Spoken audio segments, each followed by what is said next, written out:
But anyway, let's get to these three features here. So one of my favorite features, let's go to the web here.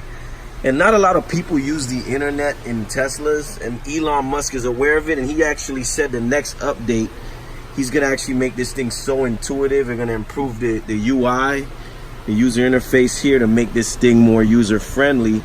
But it's a great feature. Like right now you can see I'm on Amazon here. Let me just expand my screen. Bam, voila, there you go. You got a beautiful wide screen here to search for whatever you want. And the reason why the car's internet is just, you know, even up to now, no car has seemed to have been able to match the internet. That's because we have a real live internet, real LTE, premium internet.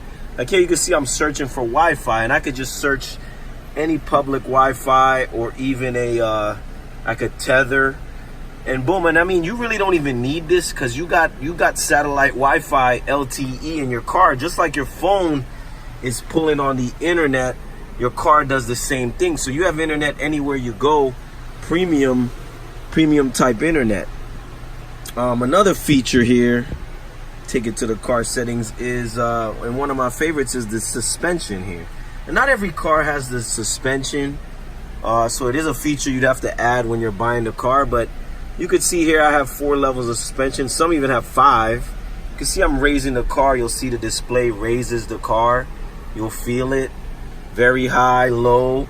And if you go to jack up the car ever, you'd put it in a mode of jack where it'll set your car up for you to take the tire off and on, or whatever you want to do, or if you're working under the car, which is rare for most people.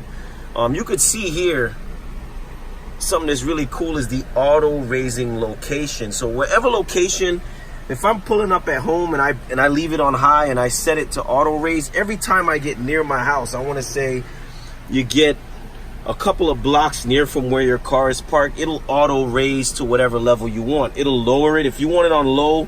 You know, usually what you want to do is if you're going to work or if you're pulling up at home and there's a parking stub, say something like that, and you want to make sure your car is high enough and raised above those parking stubs, just put it on high or even very high, and it'll raise the car before you pull up to that spot 100% of the time, every time, without fail.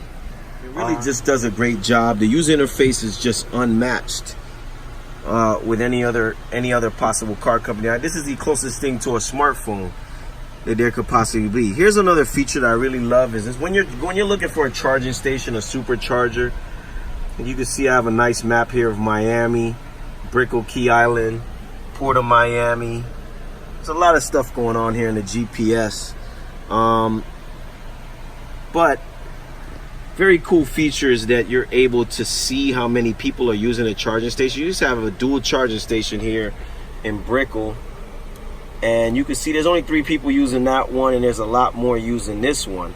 So it's pretty cool that you get to see that beforehand. We don't have a lot of problems with chargers filling up too much here in South Florida just yet, even though there's constantly new Tesla owners being added. But we still, you know, we do add a lot of superchargers constantly. You know, I've seen so many superchargers go up since I've owned a car.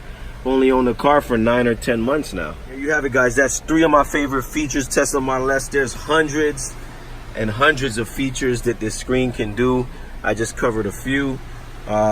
See you in the next video. Leave a comment, subscribe, like. Thank you.